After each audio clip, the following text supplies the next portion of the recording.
হচ্ছে প্রিয়। কে তোমার প্রিয়? কে তোমাকে ফুল দেয়? কেন দেয়? কিভাবে দেয়? কোথায় দেয়? দিনে কয়বার দেয়? কি ফুল দেয়? আর কি কি দেয়? কি কি দিতে বাকি রয়েছে? তাকে ভালো প্লাস্টিকের ফুল। তার কাছে তুমি শীতে ফুলের বদলে ফুলকপি দিয়েছো।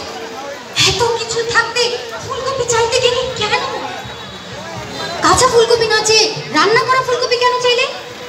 অন্য কোনো মেয়ে কেন তোমার জন্য ফুলকপি রাখবে? ঘরের রান্না মুখে রয়েছে না? ফুলকপি মানে কি সবজি ফুলকপি, নাকি এর কোনো গোপন অর্থ আছে? সারা জীবন ফুলকপি খেয়েও শখ মেটেনি, আর কত ফুলকপি চাও? কবে তোমার পেট ভরবে? বুড়ো হচ্ছে আর খেতে পারছে না। পেয়েছো কি তুমি? তোমাকে কি আমি খেতে দেই না? রাস্তাঘাটে ফুলকপি চেয়ে বেড়াও।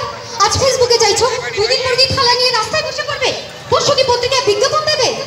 আমার কাছে চাইলে কিনে ফুলকপি দিতাম না?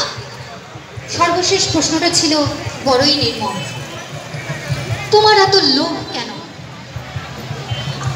আমি কোনো প্রশ্নের উত্তর গুছিয়ে দিতে পারিনি, ফলে আমার জীবন হয়ে গেছে ফুলকপি মা। সকালে রুটির সাথে ফুলকপি, দুপুরে রান্না করা ফুলকপি, রাতে ফুলকপি দিয়ে মাছ, বেলায় বেলায় ফুলকপি ফুলকপি ফুলকপি আর ফুলকপি। মাঝখানে ফুলকপি স্টক পর্যন্ত খেতে হয়েছে। গত এক সপ্তাহে আমি যে পরিমাণ ফুলকপি খেয়েছি, মাটি ও মানুষের উপস্থাপক শাহিন সিরাজ সাহেব তার গোটা জীবনে এতগুলো ফুলকপি চোখেও দেখেনি।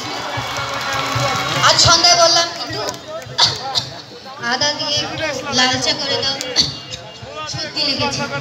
মিঠু পাথর করে চা বানাতে গেল। আমি ভয় ভয় রইলাম, চাই আদার বদলে ফুলকপি দিয়ে ফেলে কিনা কে জানে। আল্লাহর অশেষ রহমতে খানিক বাদে মিঠু আদা চা নিয়ে আসলো। গলাটা একটু কোমল করে বলল, খালি পেটে চা খাবে না, ফুলকপির বড়া ভেজেছি, ওটা খেয়ে তারপর চা খাবে। ও আরেকটা প্রশ্ন ছিল, এখন মনে পড়লো, কি আছে ওই ফুলকপিতে যা আমার নেই? ও আরেকটা প্রশ্ন মনে পড়ছে এখন। সত্যি করে বলো তো, আমাকে না